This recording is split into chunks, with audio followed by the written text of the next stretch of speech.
Also press this bell icon. Sebut Ahok yang salah. Kader Nasdem ini coba mainkan politik identitas demi Anies.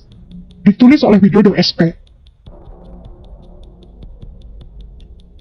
Effendi Hoiri, Ketua DPP Partai Nasdem, belum lama ini mencoba menyalakan kembali memori kelam Pilkada DKI Jakarta pada 2017 silam.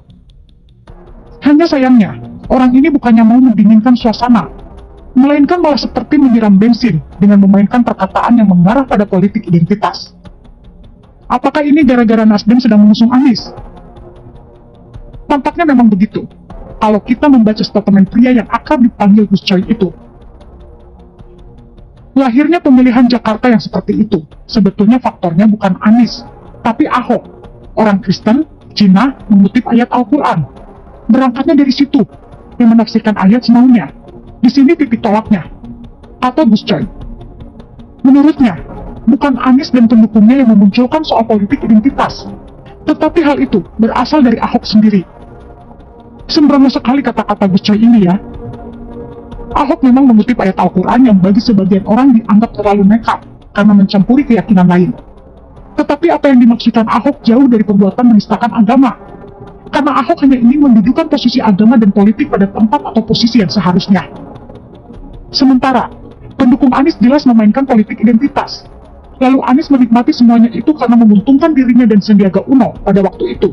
Lagi pula apa Gus Coy lupa bahwa Anies pernah memainkan narasi soal pribumi. Bagaimana dengan penggunaan ayat dan mayat yang tidak pernah sekalipun berusaha ditentang oleh Anies? Atau Gus Coy mendadak amnesia dan lupa adanya politisasi rumah-rumah ibadah yang pernah membuat sosok Jarod Saiful Hidayat diperlakukan tidak pantas ketika habis melaksanakan sholat pada masa kampanye Pilgub DKI Jakarta 2017 lalu. Tampaknya memang benar, jika banyak pihak menyebut pada Pilpres 2024 nanti, jika memang sosok Anies atau siapapun yang didukung oleh kelompok-kelompok radikalisme, dan mereka yang hobi memainkan taktik agama dalam pesta demokrasi benar-benar diusung, maka bersiaplah menghadapi ancaman perpecahan bangsa, karena mereka pasti akan memainkan taktik politik identitas yang masih memiliki banyak pendukung di negeri ini. Strategi ini rasanya hampir pasti akan dimainkan lagi, terutama diperankan oleh mereka yang pernah memainkan strategi ini pada Pilkada 2017 lalu.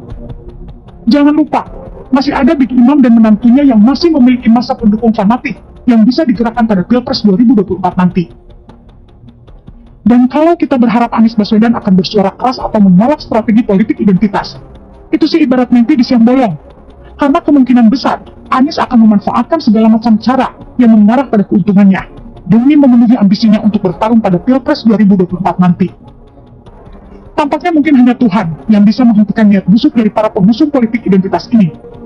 Sedangkan kita hanya bisa bertarung sekuat tenaga buat melawan demi masa depan negeri yang kita cintai ini. Begitulah dari Kura-Kura. Bagaimana menurut Anda? Artikel ini dilansir dari siwet.com.